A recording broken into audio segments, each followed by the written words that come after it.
Hey, this is Dale Tinsley. You're listening to the Connect podcast. Our purpose is to guide you to connect with yourself so that you can connect with others and live a life of meaning and value.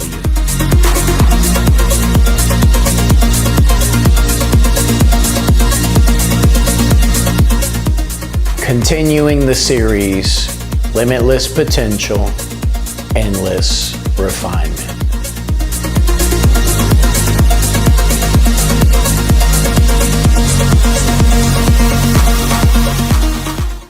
Peace be with you. Welcome to the Connect podcast. I'll be your host for today. My name is Shannon Thompson, and you might be sitting there wondering, why is she hosting today's episode?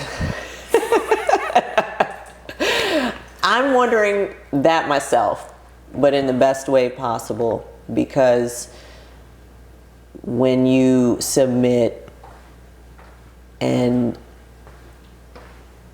release things to God, that's when you're able to see the power of faith. And that's when miracles occur.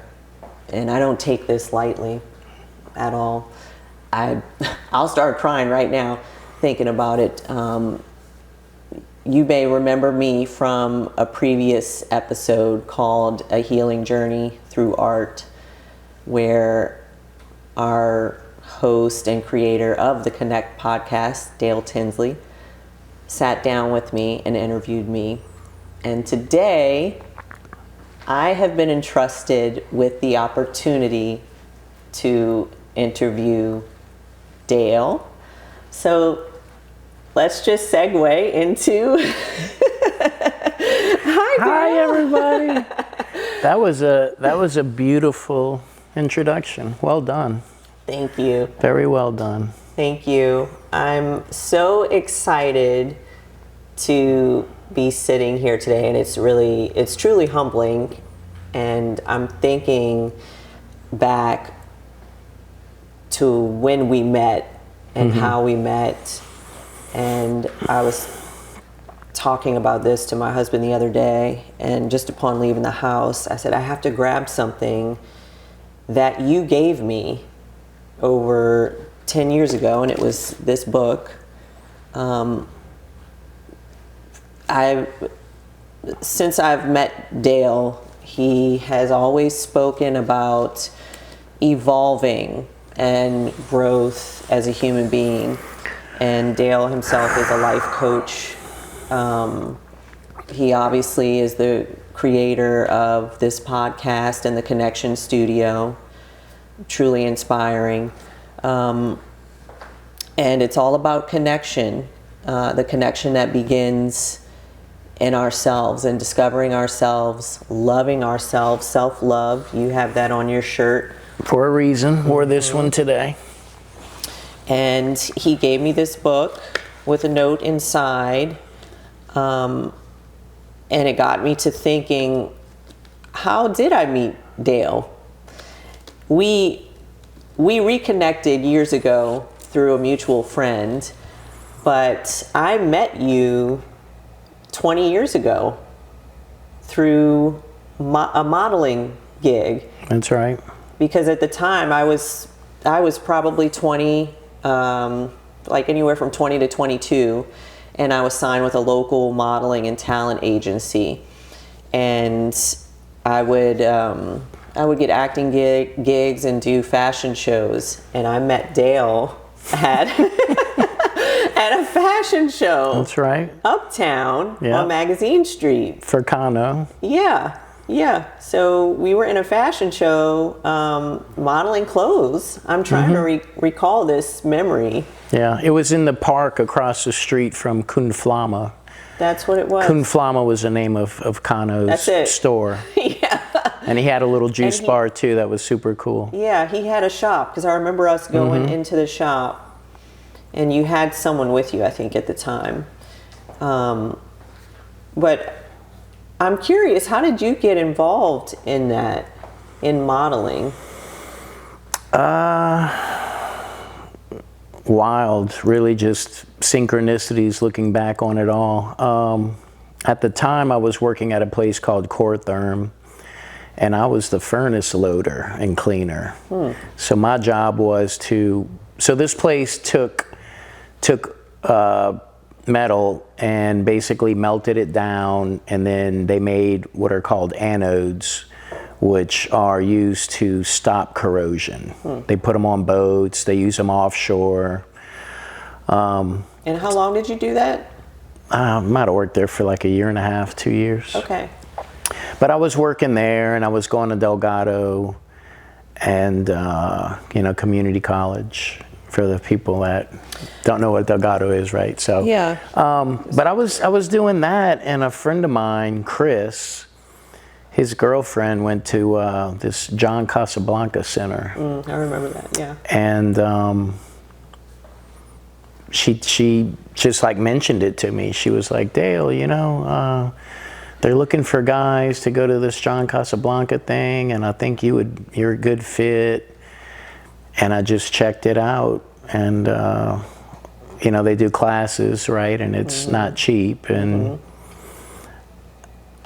I just said, yeah, why not? And while I was still in their classes, I started like booking gigs and doing jobs, and then really just started networking. And all the people that you meet in that industry are pretty unique and have some interesting characteristics. They're not ordinary by any means. Oh, look at us. Well, I mean, we're quirky and vibrant and being authentic to ourselves and doing, living in that authenticity, fearless, because it's who you are, and that's what the Connect podcast is about tapping in mind, body, spirit to your authenticity and not having to apologize for it, and really tapping into that freedom and that empowerment. That's the goal with it all. Did you always have a curiosity about yourself, or did that was there a catalyst in your life that happened that made you say, why did all of this stuff happen? That's a good question. Or, why I don't feel fulfilled, or why am I at this point in my life and how can I change it? Or were you younger and you were just curious about things? I think as kids we're curious. Yeah. Oh yeah. Yeah. I was definitely a curious kid. The memory that jumps in my head right now, there were like glass panes that were going to like a house, and like I jumped off of something and landed on it, like just to like, I don't even know why, you know what I mean? At my aunt's house. I was always curious, but I was more like, things were never really explained in my household. And I was always wondering why is it this way? Why are things this way? Why? And then you go to somebody else's house and they're totally different. Yeah, you see a different dynamic. Right. And so I knew the dysfunction that we lived in it didn't have to be that way, so to speak, right? And so then that gets your mind going. And it wasn't levels of dysfunction that people experience growing up or even as adults even. It wasn't that bad. It was just chaos. Yeah. It wasn't like getting beat or dealing with an alcoholic. It was just chaos. Yeah. And you just knew, like me, when you went out into the world or you saw other family dynamics, you saw something different. Yeah, no doubt. And you may have seen healthier dynamics, yeah. Yeah, now even the ones that I thought were really healthy, there were moments where you saw a different side of some people. Yeah. You know what I mean? I'm not saying no names. But I saw some people go 0 to 60, and I was like, wow, Yeah. But it was just, I love life. Yeah. Like, I love life. I love everything, from nature to people to animals to just, the sun to like just, even crying and just chaos and like the highs and the lows and every right. layer of life and being human, is this experience, and it's like there's just so much disconnect and division in the world by design, I think. The world preys on the programming, and it's always poking at our egos. Yeah. Like, and pride, they use pride too, but coming up, I didn't get everything that I needed in the household, but God gave me people outside of my household that gave me what I needed, And where did you grow up? Did you grow up in New Orleans? No, well, right outside of New Orleans, Terrytown and suburbia. Okay. Yeah, West Banker. Yes, 100%. Got the W. Like me. Yeah, and and then my family moved to Costa Rica. That's interesting. Yeah. Why? Because my stepmother said that it would be better for us, and my dad worked in the oil field 30 years as a wireline operator, so he was gone a lot. And where was your mom? My real mom, I lost touch with her when I was like 5 or 6. Wow. Yeah. So we lived in Homa. We lived in Homa, and then she went back to Venezuela where I was born. Wow. And so now, then... See, I know Dale, but I don't know him. Yeah, you're going to learn today, girl. Yeah, I don't know this stuff. Like, people, oh yeah, I know Dale. I've known you for 20 years, but now we're... Getting into some dynamics of it, yeah. Yeah, so when you were 5 or 6, she went back to Venezuela. Correct. And now I'm starting to put together, okay, you got this look about you. Right. Yeah, my mom's Venezuelan. Okay, interesting. All right. And so have you ever spoken to your mom after that, or? No. She wrote me a letter when I was in California. And I got the letter, and I read the letter. It was in Spanish, and it hit me. The letter hit me, but like at the time, I had so much going on, and she was kind of out of sight, out of mind, to be honest with you. And so when I got that letter, I thought and reflected a little bit, and then I just kind of pushed it to the side. And I was 21, that was wow. That was before I got into all of the internal work and really, learning about awareness and consciousness and self-awareness. So it was 6-7 years before that.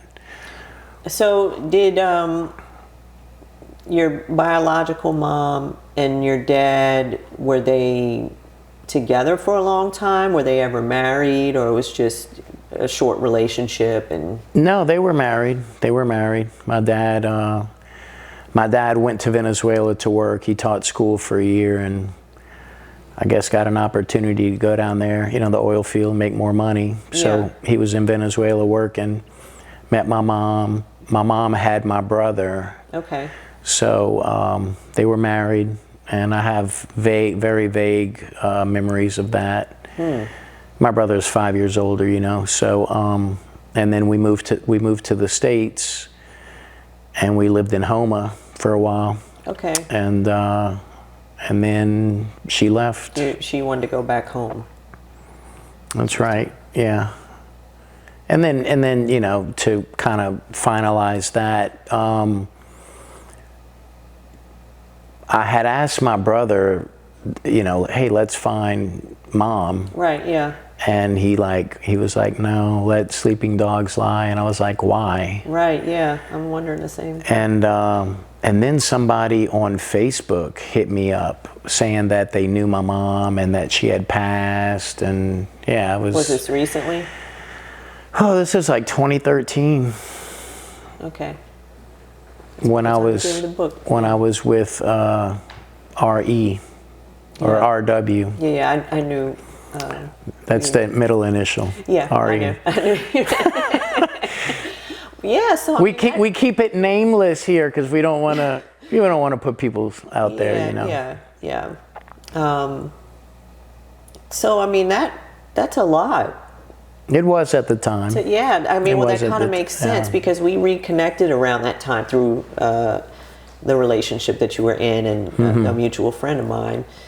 And there seemed to be a lot happening, you know, personally. Yeah. You know, and there seemed to be like a lot of chaos happening at that time. But now that you're explaining to me the letter that you received, or you know, that someone reaching out to you on Facebook about your mom passing, and you haven't spoken to her or seen her in years, that's a lot. Yeah, I shared that with the person I was dating, and her response was, "Life's a bitch." Oh, geez. Yeah, it's all good. Yeah, you know, we're each on our own journey, and it takes time for the subconscious to come to the conscious, or you know, to our consciousness if we want it to. And that takes work, just like anything, working our bodies out and building a muscle. You know, it starts in our mind first. Do we want it? Do we want to surrender? That's right. And allow these things to come up instead of suppressing. Yeah. Have you ever seen that movie, What the Bleep? Down the Rabbit Hole?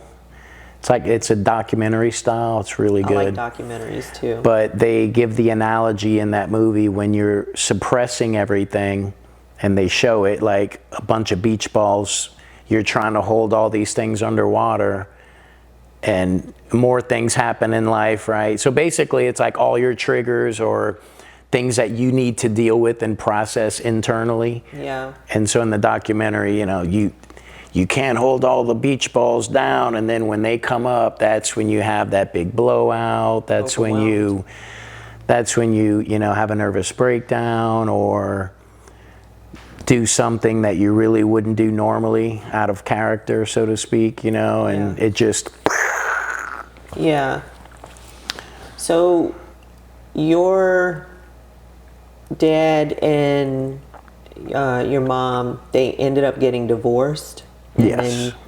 Yeah, and then so I stayed with my dad, and my brother actually went back to Venezuela from the story that I got, and his grandmother told him, "You're not going to get the same opportunities here that you're going to get over there. You need to go back and go be with you and go be with," you know, my dad adopted him, right? So, and he's my brother. Yeah. Okay. So your brother is from one of your mom's, she had a previous relationship then? Correct, yeah. Had your brother, married your dad, they ended up getting divorced, she went back to Venezuela, and you're here. So you're 5 or 6, you said, when she went back to Venezuela. And then your dad got remarried, as you said. You had a stepmom. Yes. And how is that? And with her? How old were you when that happened? I love this reaction here. How was it? How is it? I don't know what to think. I'm like, well, good, but this is why we're here. I will explain. We're here to connect, and I will share. That's why I'm on this side. It was colorful. You know, that's a great word. She had 2 daughters, and my dad met her, and then they got married, and we all lived in a big 2-story house in Terrytown. And her mom, my tita, you know, who now is like 98, she just had a birthday on Halloween. Wow. And her brother, my uncle. So it was all of us in that house, and It was colorful. There was always music on. My dad liked to barbecue and have people over. And aside from the chaos, in moments, it was good. It was, you know, you look back and you think how we used to run the streets and play outside like all day and like. Different, yeah. It was just totally different different vibe. Atari was, you know, something new and. Yeah, Atari, Nintendo. We would go outside and play. We didn't have iPads and tablets. No. You connected. Yes, and you had experiences through and human, social interaction. Yep. Not just, you know, an iPad, you know, or typing or a screen. But you bring up dysfunction and chaos. What was it in your household that was dysfunctional or chaotic? Where you, like, when you stepped outside and you saw their dynamics, you were like, this isn't normal. It was the stepmom. Just she wasn't regulated emotionally. Okay. So. Would she like fly off the cliff? Yeah. You know, and she was, I guess maybe bipolar or something like that, or just unregulated or unresolved issues. I don't know. Yeah. You know, to be honest, I don't know what is really at the crux of it, and being led by ego. And, you know, I mean, if you're unaware and it's, you know, a large percentage of the population is just unaware that they're operating 80% of the time in ego. So if you don't even know that, like, then you're living blind to yourself.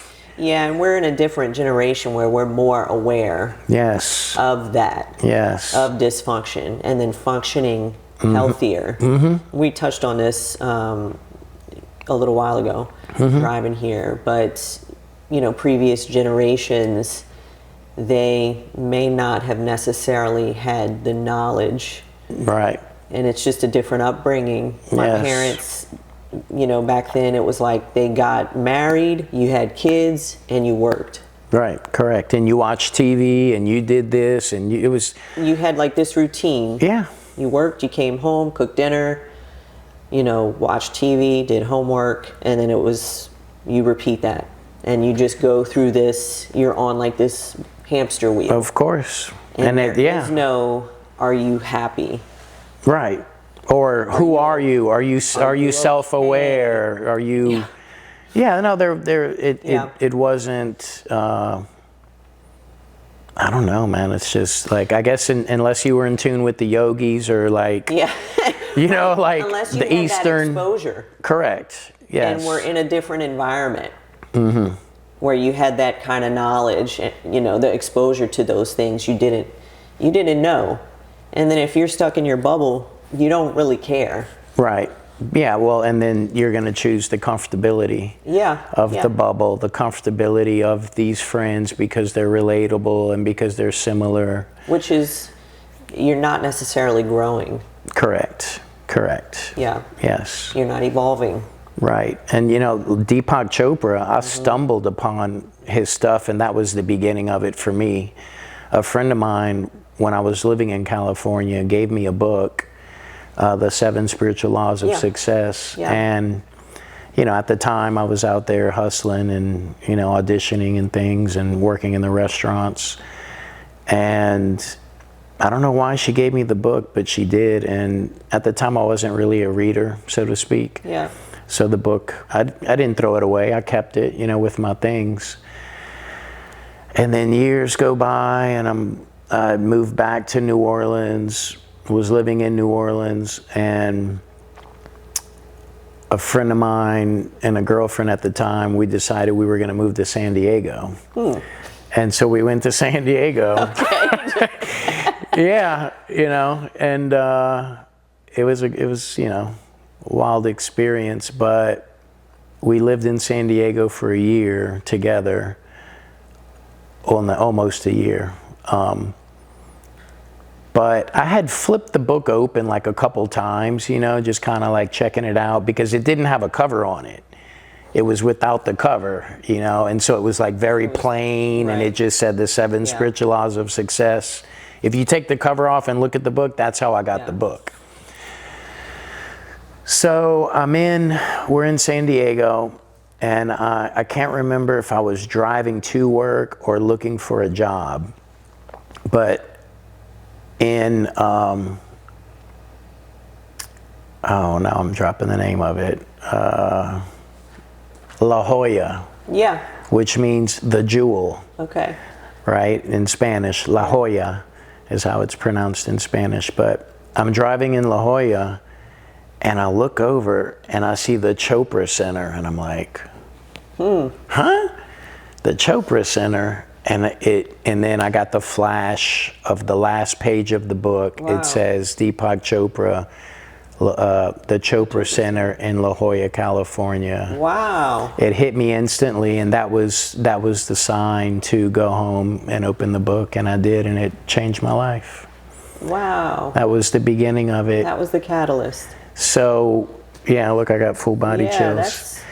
That's incredible. So I'm reading the book, and I start going through the long dark night, where like I start becoming accountable for everything that I had done, and which was like cheating on the girlfriend and all of these things like that, and it was hitting me. And I remember being at the park with the girlfriend one day, and she's like, "What's wrong? Just talk to me." And we had been together off and on 10 years, so there was a lot of time, and we had gone through a lot, and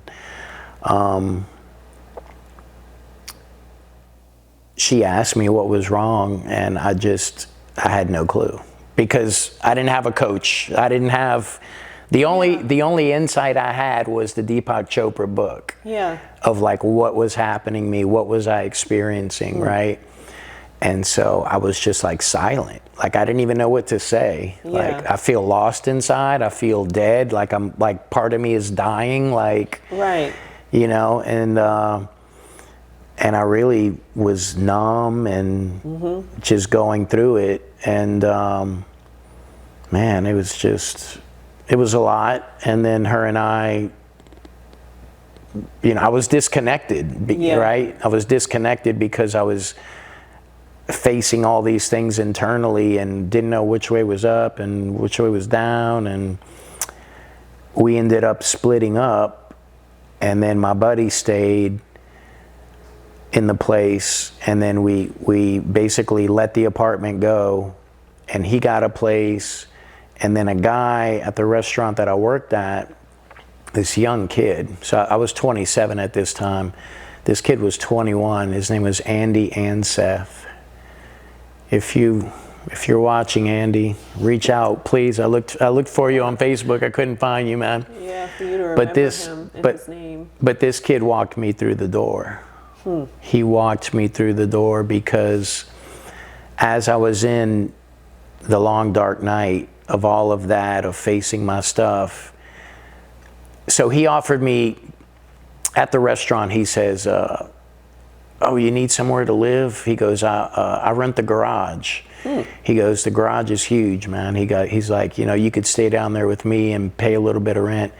So I go over to this house. It's like 3 stories. Like, wow. You can see Pacific Beach, because we lived in Pacific Beach.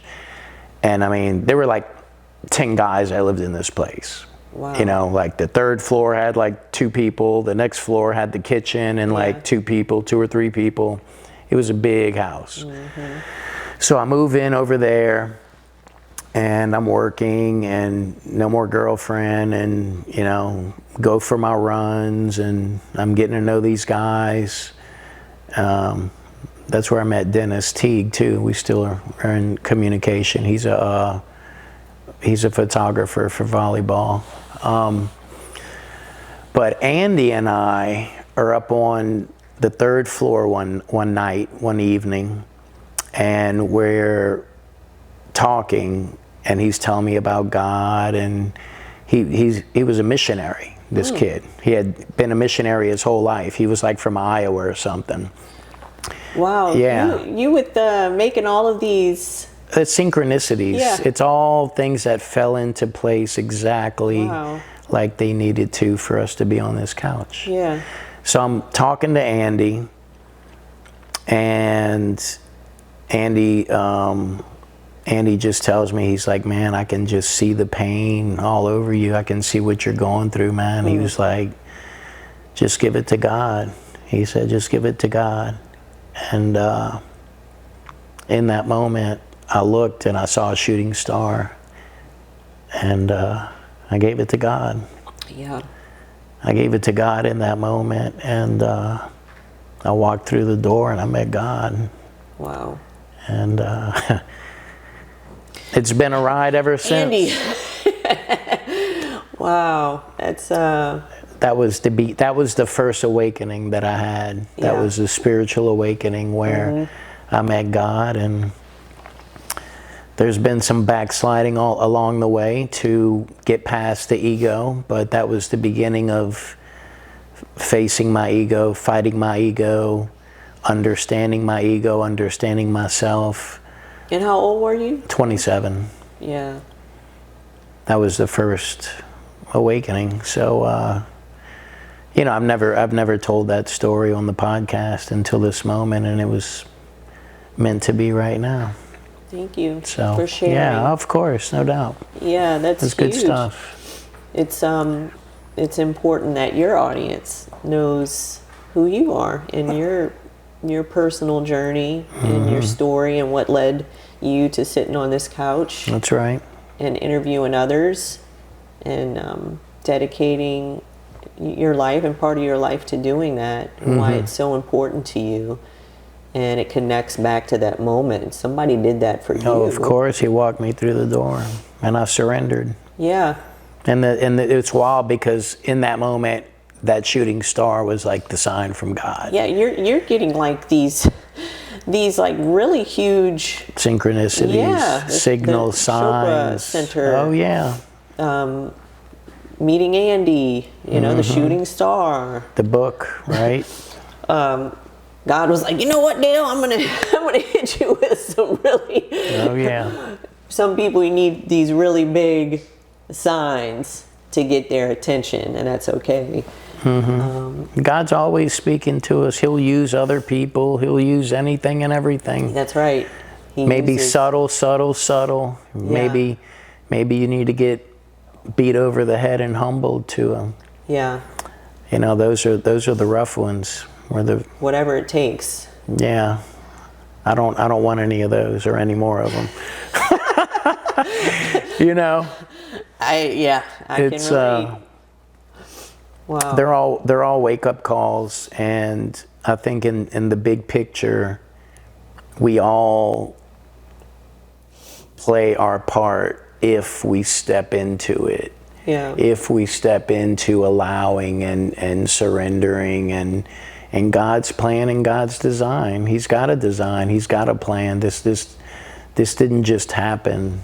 You know, there's intelligent design. Yeah. So I'm just blessed. You know, I'm blessed. I'm humbled.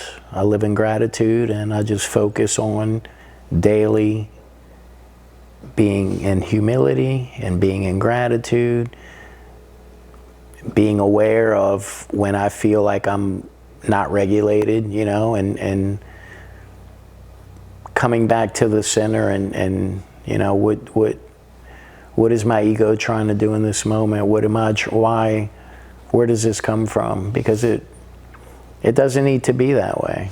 Yeah, and I'm sure you've had those moments prior to that encounter with Andy and the shooting star where maybe, because looking at you now and your growth, you are so relaxed. Oh, I lived in fight or flight. Yeah. I lived in fight or flight. So that's what I'm thinking, like, did you have those moments? I can't even imagine you doing that now. Yeah. But where you No. were just like, you know, something would trigger you, you know, and then maybe what you saw growing up, you were like, well, this is how you react to that, you know, and then I'm gonna.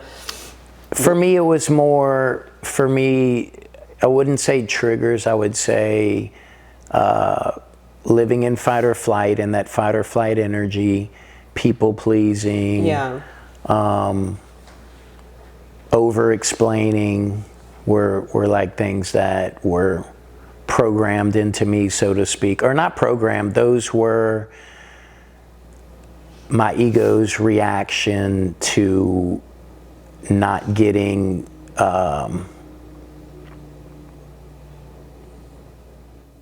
the things that I needed, so to speak. But in the big picture, it all had to happen exactly how it happened. But those were things I dealt with. Yeah. Was like, the people pleasing and over explaining, and then as you get a little older, you realize and you start growing into yourself, and life just gives you all these signs. Yeah.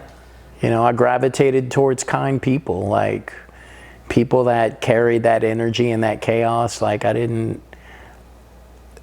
those weren't my people at that time. You know, I mean, now I can hang out with whoever and not allow them to drain me or to, because I'm not responsible for them. Like, I'm here to help you. Look, I'll give you the shirt off my back, but if you got to want to help yourself. Right. Yeah. Because people will take, no accountability. They will take, try and manipulate, and especially when they know that you have a pure heart. Sure, but you have to have the awareness energy. And you have to have the self-love to tap out if you at a certain point. Boundaries around that, if you weren't taught that. Sure, who was? Yeah. Who was? We're teaching our kids that. Yeah. We're teaching our kids that, but who was taught these things? No.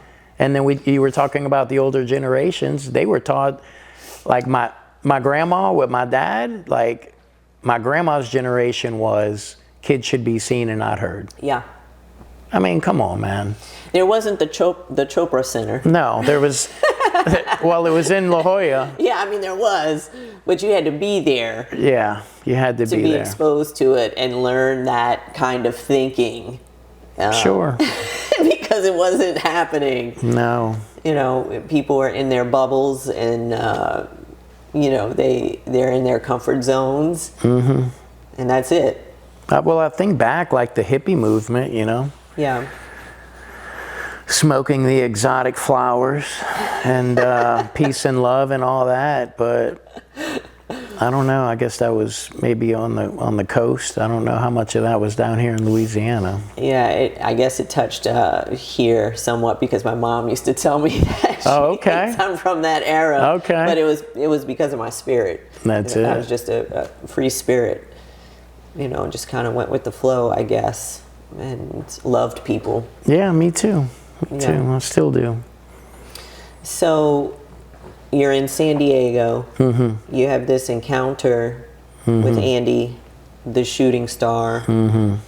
That's the catalyst. That is the catalyst. Where you encounter God. Yes. I walked through the door. I surrendered. Yeah. Surrendered 100%.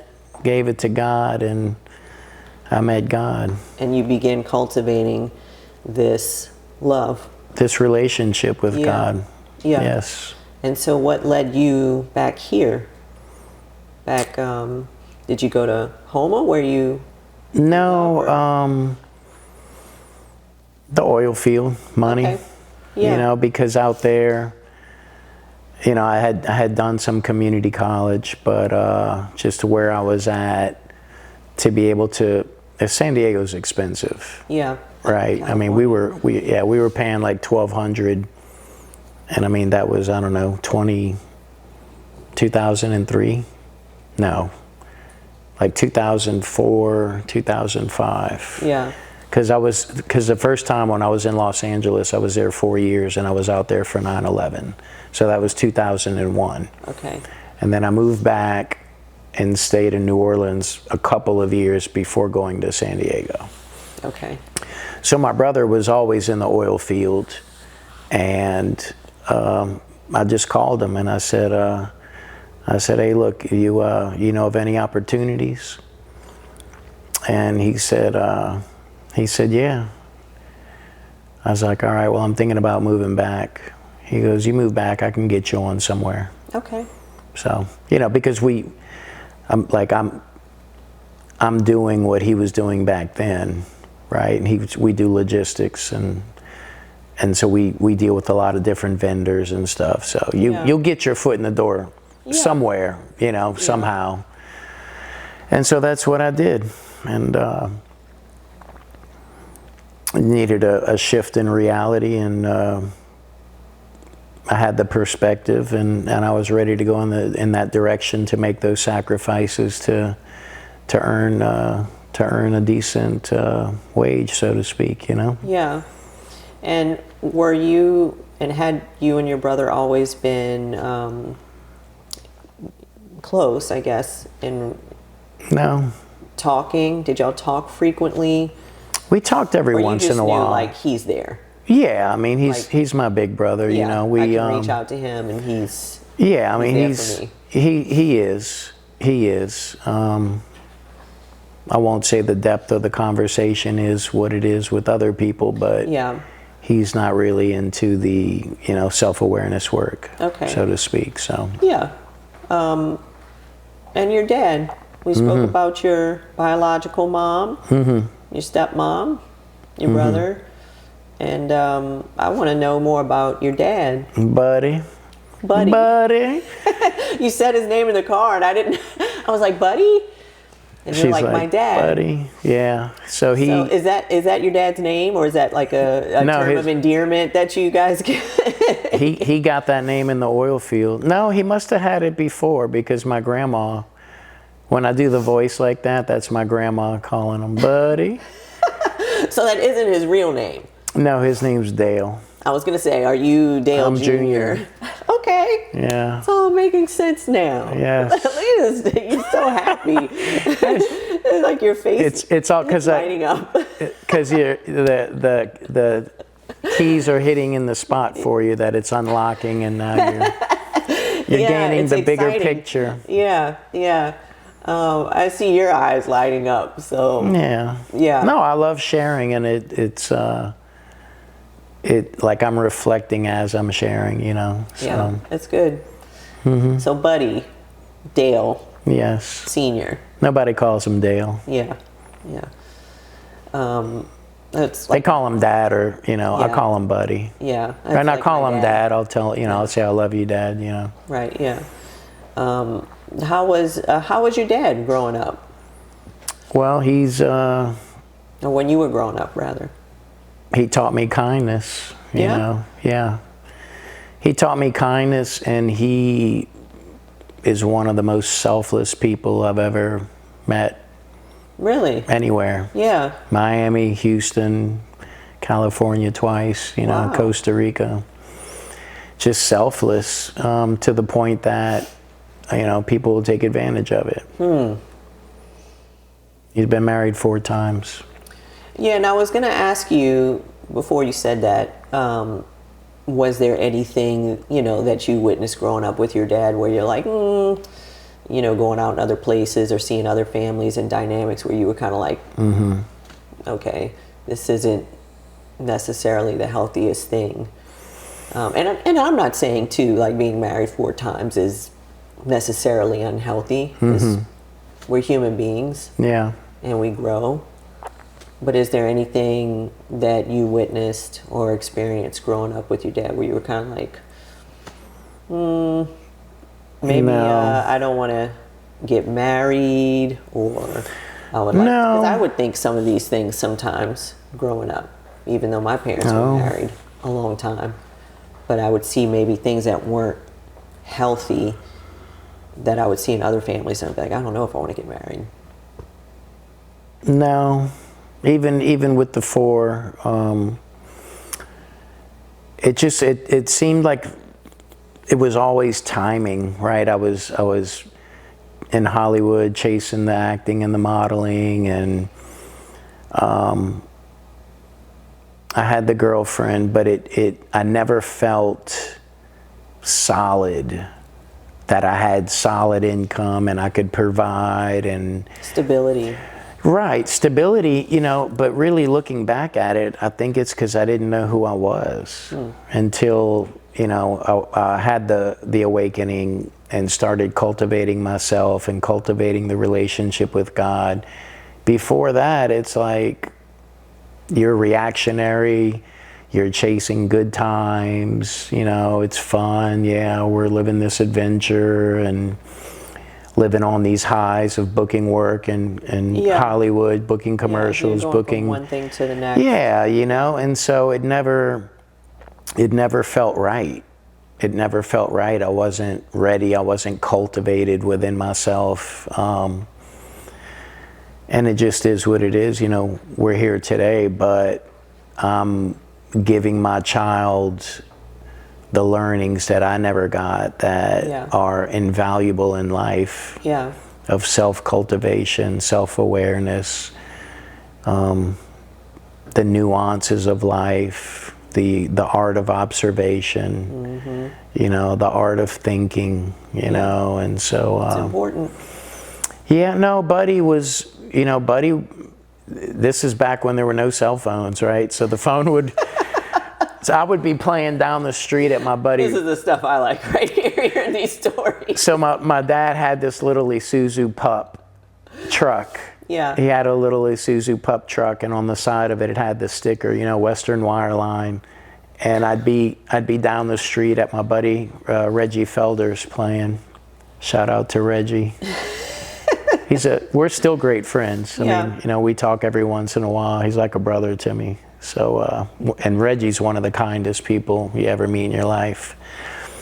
And we'd be, playing football or, water guns or just whatever, water balloons. And I'd see the little trucks make the turn and start coming. And I'd say, later, Reggie, I'll see you later. And I'd take off running. You knew.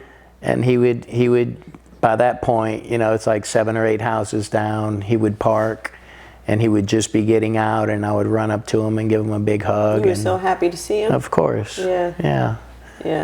And then he would, come inside, he'd bring his big work bag inside, and he would sit down and I'd get him a beer. It was the Budweiser. It was all white, and it just had like the red writing on it. Old school Budweiser can, right? So he would be drinking his beer, and then he'd ask me to go get him another one. I'd go in the garage refrigerator and grab it. And then like 2 hours, 3 hours later, the phone on the wall would ring, ring, and I'd answer it, hello? Is Buddy there? Is Buddy there? Hold on. And Dad would get on the phone and be a 5-minute conversation, and the next morning he was gone at 3:30 in the morning. So you'd get like a call for a different job. Correct. Yeah. He worked a lot. Yeah. So he was like never there. When he was there, we'd go to... How long would he be gone for? Or was it like every day? No. Come back home? Or? No, I mean, he would fly out or have to catch a boat. Wow. And he would be gone like 3 or 4 days, and then home maybe a day, maybe 2 days, gone 3, 6, 7 days, and then be back. And that's just how it was. So the uncle, my stepmom's brother, he would take us to soccer practice or football practice, and like he helped, and he taught us a little discipline, and he had a little bit of a martial arts background. So it was for myself, it takes a village to raise a child, so to speak. Yeah, that's what you... And there were neighbors. Yeah. Reggie's mom and dad, Mr. Van and Miss Dell, were, and the sister Vandell, and just all the neighborhood kids, Are you still in touch with your uncle, your stepmom's brother? Just on social media. Okay. He's kind of become a hermit. Yeah. But his kids one of his kids, I'm in contact with every once in a while. He's a bright young man. Okay. Shout out George. Jorge. He's good people. He's young. He's going through some trials and tribulations right now. Yeah. But, you know, we talk, Yeah. you know, about life. That's good. Life stuff. And you said your dad was married 4 times. Mm-hmm. So your stepmom was number 2. And then when... No, she was the last one. She's the last one? Yeah, they were married like 25, 30 years. Wait a minute. Well, what did I miss then? He got married. All I got was Venezuela and then stepmom. So where is the other 2? He got married young. Okay, so this is before Venezuela. biological mom. Yeah. Okay. And they can't be omitting things now. Well, I mean, okay. This is why I'm here, though. I gotta dig deep, you know. You gotta dig. You gotta dig. He was married and he had 2 girls, and then they split up. Okay. I met the 2 sisters one time. There's a lot of layers here, so I'm okay. So they were married. They had 2 girls. Mm-hmm. So, do you know your sisters? I met them once. Okay. They kind of look like him a little bit. They favor him. Okay. Yeah. So he was really young then when he got married the first time. And then after that, what happened? Then he married again, and I had a stepbrother, and I knew him a little bit. Mm-hmm. So how... That was after, though. I met him while I was in high school. Okay. And then found out that his mom had been married to my dad. Okay. Rest in peace, Brent. He was a cool cat. Wow. And your sisters from the first marriage, you don't have any contact with them? No. Okay. Wow. Yeah, it's a lot. Yeah, it's a lot of But different I mean, layers. you know, it's my life, right? No, yeah. Everybody has, you know, we all have our own journey and things that we've experienced and different ways that we grew up. Oh, yeah. You know, some of us have more than one mom, more than one dad. All these people helped shape and play important roles in our life. That's right. You know, my parents had been married for 48 years before my dad passed. But there were other people in my life who were like dads. Mm-hmm. You know, other women who were like moms to me that I still remember to this day. Like you're giving shout outs to different people. There's people that I can recall too that helped shape who I am. Yeah. Today, and that were kind. Yeah, that, you know, I was just about to say that. They were kind. Yeah. You know, it don't cost nothing to be kind. Nope. But it sure doesn't. The world will sour you if you let it. Yeah. Unfortunately. Yeah. And look, I've been through some sour times. Even after the awakening. Yeah, my ego was still, because the ego doesn't want to give up power. All of these layers in your life that I'm just learning right now too. You know, did it get to a point for you where you're just like, this is a lot, and did it shape, I guess, decisions where you were like, I want something different? Like, I mean, yeah, today, did it affect you where it was like? Not so much, you know, in my youth. It was just the self-sabotaging. Yeah. The self-sabotaging for me, and truly taking the power from my ego, because that's what the ego does. The ego self-sabotages all day, nonstop, uses fear, control, resentment, anger, frustration, division, recklessness. Yeah, I was going to say, what things did you do that were self-sabotaging? Oh, shit. Drank too much. Yeah, I was going to say. Drank too much. Yeah. That one relationship that I was in. Yeah. I remember going to see that person at work and her treating me a certain kind of way because she had other, she was making other choices that weren't healthy for the relationship. And so, you know, I loved that person dearly and left and spun out on the interstate going 80 miles an hour, self-inflicted. Didn't hit nothing. You can imagine at 2 o'clock in the morning, leaving, going back to the little apartment that was over there, the little white apartment over by Transcontinental or whatever that street is.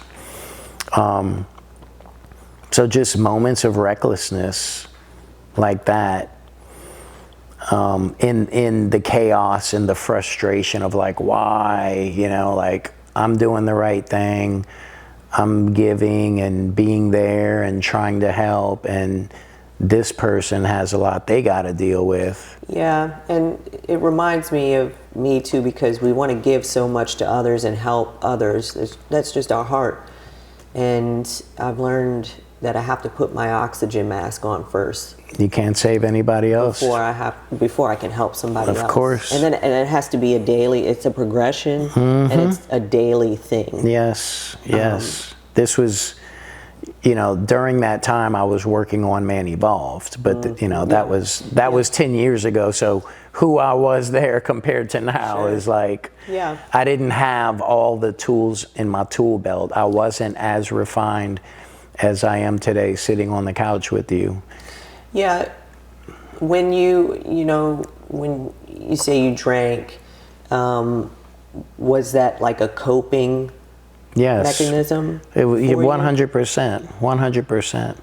While I was, go ahead, sorry. No, did it help you like relax? Because you felt like you were gonna really get out of control or blow up. So No. Or just cope with the emotions. Yes, it wasn't like I never had an anger problem, so to speak. The drinking was just basically like self-medicating. Yeah. Like, you know, living in fight or flight, not even understanding fight or flight at the time. And then I like to just have a good time. Yeah. I like to have a great time. It's pretty simple. You know, so we grew up here in New Orleans where we like to party. Every day is a party here. It can be. Yeah, it's just a matter of moments. I'll go look it up on my phone, but there is something that we are celebrating in New Orleans today. Yeah, oh yeah. Somebody somewhere going on. Somebody somewhere's got a second line happening right now.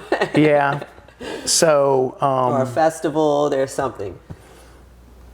But those are moments of like frustration boiling over in the moment of spinning out in the car and like those kinds of things. But other times it was just maybe it just was too much consumption, you know, and to numb out. So I get it, you know, when people using different things to numb out. And I'm not here to judge anybody, but the more self-aware you become and the more you process your own stuff and deal with it and truly peel the onion, like we always say, you get to the why. And when you get to the why and you really get there and you sit with it and you let it go and you forgive yourself and you forgive anybody that was involved in it, it loses its power over you, and it becomes a nugget of wisdom that we take, and that we, like my mentor Jeffrey Combs says, we breathe, release, and let go. Yeah. I'm no longer going to be dominated by this moment. Yeah, and we take our power back in the most humble way. 100%. Yeah, because we relinquish it by thinking we have none. And right. It's in those moments where we lose it, or we find those coping mechanisms. Or we're in that victim mentality where we think there's, this happened to me and there's no way out. But these things are happening for us. No doubt about it. So that we're here today. I want to share this too, So I have the awakening, and then like I'm just mind blown in this new reality.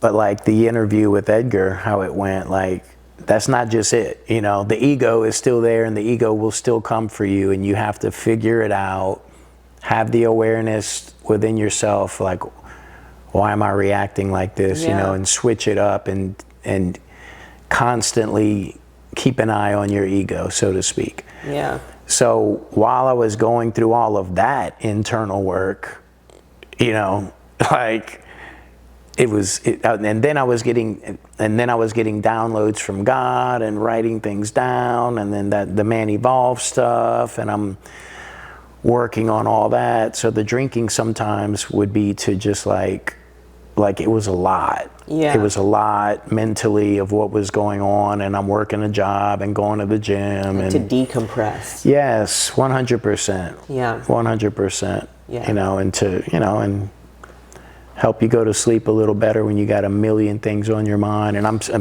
writing all these things down, and I'm like mind blown. At night sometimes I'll have all of these thoughts.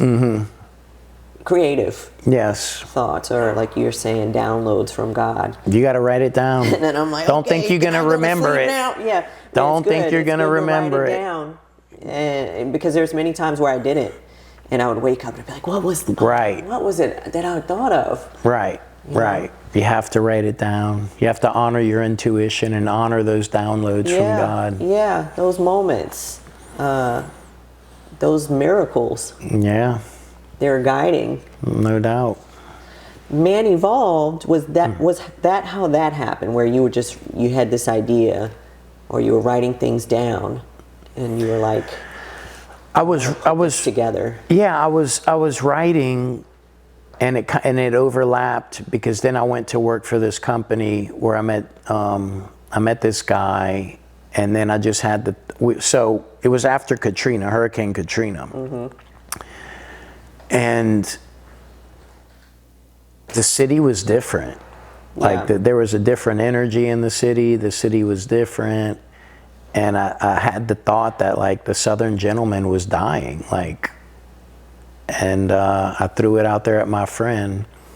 And he looked at me and he said, Man Evolved. And I was like, yeah, that's perfect. And he said, I don't think he knew what I was going to do with it. You know what I mean? It just kind of came to him. Yeah. And that's what you signed in here. This was in 2013, and you put Man Evolved, Lovedale. And for a large part that I've known you, Man Evolved was a big part of your life. I mean, it still is, obviously evolving and growth, and it's led you to the Connect podcast. It has. Yeah, but Man Evolved was a lot of cooking, because I remember you being a chef. Yeah. Cooking a lot. Yeah, I love to cook. I really don't do it too often anymore. Yeah, that was like an art counter form space for you. Yeah, it was an art form. It's like me. We're all artists. No doubt. We're born artists. Creators. We just evolve into different art forms. I still enjoy it 100%. Nutrition is such a big part of a healthy lifestyle. Yeah, regulation. Yes, not taking in all these toxins and just things that weigh us down, that don't benefit us. So the cooking was a way to have a fun party and eat some great food and connect with some cool people, So I would have cooking parties at my apartment uptown New Orleans. We do a couple appetizers and do a main deal, and then maybe some kind of healthy dessert, or maybe no dessert sometimes. And It was a layer within all of that, the cooking. And is that where your life coaching came into play? Yeah, at that point I did start helping some people that wanted it. Yeah. And then there were people along the way that I tried to help that didn't want to help themselves. Yeah. They weren't ready for it, and that's okay, so. Yeah, like the Matrix, right? Yeah, 100%. They're not ready to be unplugged, and they will even defend the very system that enslaves them. Yeah. You see it on social media all day long with people talking about the government. One side's better than the other. Okay, maybe on appearance, but you're dealing with two sides of the same coin. Right. Yep. Two sides of the same coin, and they take turn using different tactics to program us, run their psyops, and continue to poison us the way they do, mind, body, and spirit. And when did you decide, after Man Evolve, to evolve into a podcast or do the Connection Studio? I mean, that was a gift from God. It was a download. You and me, over the years, it's really cool because we have this reconnection, so to speak, and you're like a star. I may not see you all the time, but I know you're there. And I don't know why I'm crying necessarily. I'm just letting it happen. I guess because it's so beautiful to have a true friend and someone in your life that you know is there, and you see them growing and evolving into such a beautiful person, and it's so inspiring. Thank you. And I don't even know what to say sitting here right now, and you're asking me to interview you. I'm not worthy. It's like the Wayne's World. No, we're just a different. I know who I am. It's a parallel path. Yeah. Right. We're in alignment. That's why we're friends. Yeah. And even though it's like once you know. Yeah. Like I knew you were always gonna be vibrant and do great things and be an incredible person, and then life takes us in different directions. But when you know, and I knew that about you, and I knew that about the person that I was in the relationship with. It's just a matter of timing. Certain things have to happen for all of us, for us to go and to continue to grow and to blossom and to step into our authenticity, step into our power, be humbled, live in gratitude, and continue to shine and to do God's work. And I said that too because we've been connected through social media for years. And I think one day I just saw you pop up on my feed, and it said, the Connection Studio. What's this guy doing? The Connect podcast. And I was like, is that Dale? And I was like, Dale is hosting a podcast. Yeah. And I said, look at Dale. To see you talk about me and my growth, but to see you and your growth and what you're doing now, wanting to help yourself and love yourself, and then share that with others and let others tell their story. It just popped up, and I was like, what's going on here? Right. because like I said in the beginning, we've known each other for a while, but I didn't know these details of your life. Sure. And then what led you to starting the Connection Studio? And what was it that made you just decide one day, you know what? I have a friend that it's a producer or, has the experience. It's a bunch of synchronicities. But the Connect podcast is a gift from God. It was a download. The Man Evolved, like looking back now, working Man Evolved and refining myself and working all of that, I think because of all of that, God gave me the Connect podcast. Yeah. Because I was focused on Man Evolved. There was no Connection Studio. There was no Connect podcast. There was none of that. But the whole time I was working on Man Evolved and the prototype, so to speak, it never felt right to put out content. I got the logo done, and even that was a process, going through a couple different people to try and capture the vision. The cooking parties and all was fun and good, and that influenced some people and inspired some people, and that's all great. But it never felt right to put content out.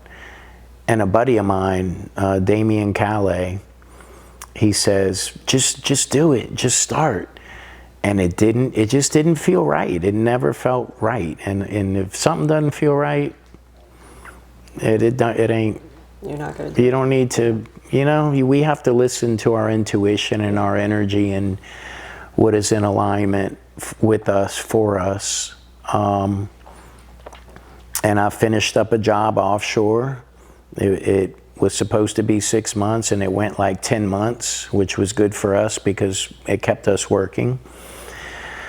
And the job was done, and it was a success. And we flew in to Galveston, and I was just reflecting on all of it, and I had gotten a letter of recommendation from the captain and from my boss. And I was driving home, and I was just in such gratitude. I was thinking about all of it, and the headaches and the chaos offshore in certain moments logistically when things really go awry and it's out of your control and you got to react to it and fix it and make it, and you're dealing with people, and I started having tears of bliss and just such gratitude to God. And he hit me with the Connect podcast. He gave me a 3-hour download, and it didn't stop. It was 3 hours straight on a 6-hour drive from Houston back to New Orleans. Yeah. And that was it. And when that all started coming together, and I started writing things down, and I mean, he gave me such detail, with the Connect podcast and the Connection Studio. That any trepidation or fear or doubt was gone. Yeah. Like that. And so this is what I'm supposed to be doing right now. Yeah. And I want to expand it, I want it to grow. I want it to inspire as many people as it can to help them connect with themselves, mind, body, and spirit. And it's life-changing, So all of those synchronicities and all the chaos and all the self-sabotage was all worth it, and it had to happen exactly the way it did with everybody involved to get to a point of self-accountability. And then you cooking with Crisco at that point. And that's what's led us here to this very moment. And all in humility, all in gratitude. Yeah, one so step, grateful. one step at a time, one day at a time, trying to do the next right thing. And I take information from everywhere, from everybody. Everybody's my teacher. Yeah. You know, I mean, you also, included, obviously. Thank you. You also have a daughter, Haven. Is she aware that you host a podcast? You have the Connection Studio? She is. She has her little shirt. She goes to the live events. Yeah. I don't know. Was she here one time? Yeah, she was at a live event. Yeah. But she was here one time when I shot an episode. Okay. Yeah. You know, and for her seeing it at home on YouTube, or she's like, "Are you famous?" Yeah, I was going to ask you that. Does she say?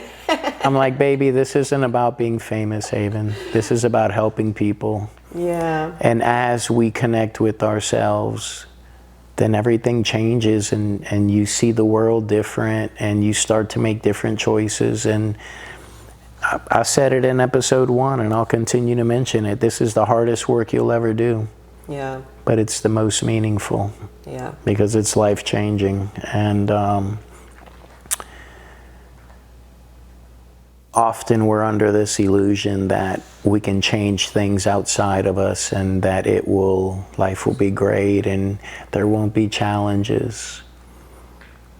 We have to change ourselves and our way of thinking and our belief systems, and remove the limiting beliefs, so that we can see these problems as challenges and workouts. Mm-hmm. This is a workout for you to use these building blocks that you've cultivated within yourself.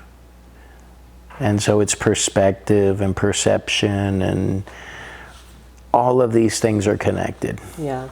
It's all connected, everything, the good, the bad, the ugly, patterns repeating themselves, looping in our own heads, on the negative, and then you start spiraling, and then it's chaos, and it's unnecessary suffering. And I hope that my work helps lessen the suffering for people. And I'm just here to serve. I'm here to do my part. And I'm grateful, Thank you for listening, not just to us, but for listening to God. Amen. And His calling for you and upon your life. And Amen. We're very grateful that you're here doing that work. Amen. Get that work. Get that work. I was just thinking of Mike Scott. Mike Scott, how I get them things like that? Set after set after set after set after set. You have to put the reps in. And so on the work that I do internally, we have to face it. And the more we face it and sit with it, the stronger we get. It gets easier. It's the work you can't see. And we get so comfortable doing work that you can see. And you see a result, right? You see, I'm going to go stack 100. I'm going to go stack 100 of these books, or sell 100 of these books. And there's a result when that you can see the results. Correct. I can see my body changing. That's motivating me. I'm going to go look in the mirror, and I'm going to do it again tomorrow. With your inner work, ooh, you may not see, you may feel that chaos and spiraling out of control at first, and this isn't working, But then doing the work, that when you work on the inside and change that inside and see your self-worth differently, your life outside, it reflects that choices what you feel on the inside. And 100%, and the choices we make and the things that used to bother us, we accept. Yeah. We realize that's outside of me. Then we start thinking about our emotional regulation, right? Like years back, I would use the alcohol to regulate my nervous system. Yeah. Because I was living in that fight or flight Yeah. and that chaos. And then we learn totally how to unaware. rely on us. Yes, correct. That's it. to regulate. Yes. Through choices and through self-awareness and through being authentic to us. Yeah. We can't control, like even your kids. You know, my little girl triggered me once when I was like 3, and I was like taken back. I was like, why am I reacting this way? Yeah. And it was because I had to sit with it for a good while, and it was because you're my kid and you're going to listen to me. No. I cultivate the child. I help the child understand things. I let the child be the child. Yeah. I can't control my kid. Her name is Haven. Yeah. That's it. Like her name is not Dale. I can only control That's right. me. You reminded me of a quote: when a kid comes into our lives, it's time for us to relearn life, not teach them our ways. That's it. Yeah. So at the end of every podcast, you have the person shout out their social media and their handles. So subscribe to the channel. I'm going to get you to do that. Okay. So what is your channel, and where can everyone find you on social media? The Connection.studio. And if today's episode and any other episode inspires you to think, to cultivate you because you are worth it, share the content. Help the Connect podcast expand. We don't have any sponsorship. This is a very small team, but it's a team that is giving back to the community. And it starts with one. And we affect our household. We affect our friends groups. Some people may fall away, but you will pull, and the right people will gravitate into your life. And we change communities that way, one person at a time. So that's the mission statement for the Connect podcast. And I'm humbled to be here and to be able to be of service to you guys. And we do our live events too, so look out for those. The Great Reset is the last one that we did. I partnered with Jake Lawson of Make It Extraordinary. Great event, The Great Reset. How do we reset ourselves?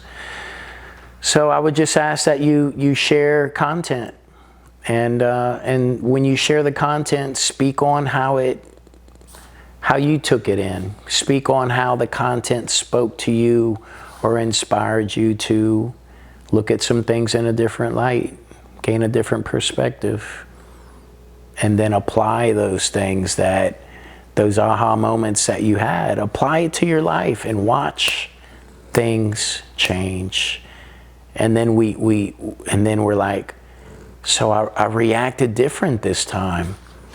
We have those aha moments where we realize that we reacted different, and that is when things start to change and start to flow.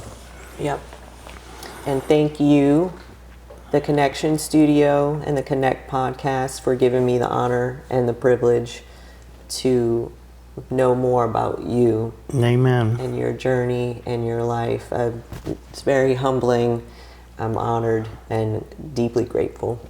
Thank you so much for being here, and you did a great job, like we knew you would. Effortless. It's just a conversation with, Thank you.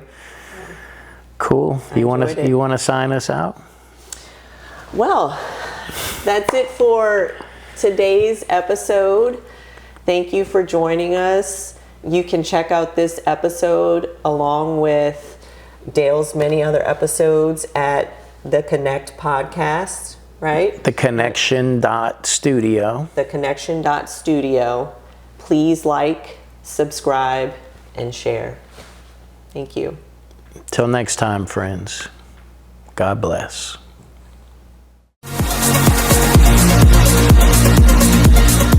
Thanks for joining us at the Connection Studio.